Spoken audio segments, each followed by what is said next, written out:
June 5, 2024, sinimulan natin ang adlaw sa pagsilig sa igbaw natin. Pasensya nga pala dahil pungok pa tayo dahil hanggang ngayon may sipon pa man ako. Hindi pa nga ako natapos sa pagsilig sa igbaw, tinawag niya ako ni tatay para kuskusin ang kanyang likod. Para namang 5 years old, nagpapakuskus pa niya.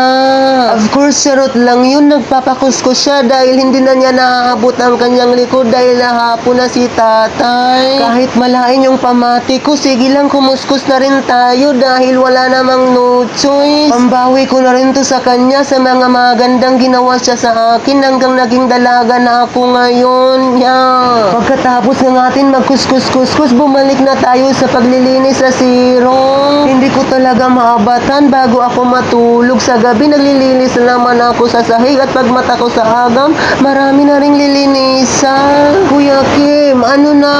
Pagkatapos nga nating maglinis, pumunta na agad ako sa ilog at na-shock nga ako, ang daming tao doon. Yan pala si Kuya Tunit, ang hunk na may 1 pack ang hinahawakan yung aking kuwan kung meron pa ba. Sabi ko naman wala na.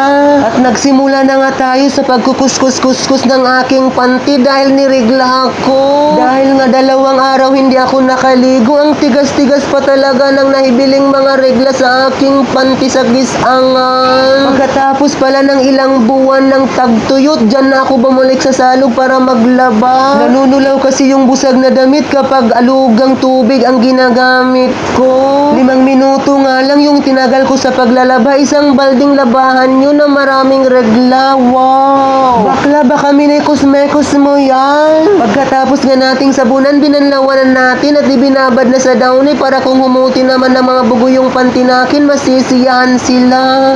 Wow! At ito na nga, naguyag-uyag na tayo sa baging dahil nahindumduman ko ang aking mga kapatid. Sana naman yung mga unggoy ko na kapatid, okay lang sila sa kagubatan ngayon. At pagkatapos ka natin maguyag-uyag sa baging, naligo na nga tayo. At baka kayo magtaka bakit binabrasan ko yung aking buhok ay dahil 2 araw ako hindi naligo at maraming kaspang natiro.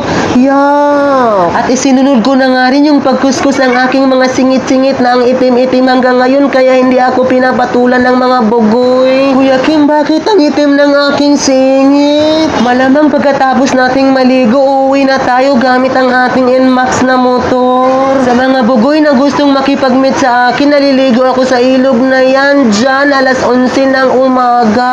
At pumunta na nga tayo sa paaralan para magsirok-sirok sa mga requirements ng DSWD na yan. Shoutout pala DSWD Calbayog, bakit ba sa tuwing kukubra yung mga senior citizen natin, ang dami-daming requirements na hinihingi? Of course, charot lang, bangin mas damihan pa nila. At pumunta na rin tayo sa Megara proper para mag-decorate para sa daycare graduation ngayon. At habang naghihintay nga, nanood muna ako ng basketball. Wow, mga bugoy! Malamang ifinokus ko yung video sa import ng taga-barangay Victory Tarayo yung apelido.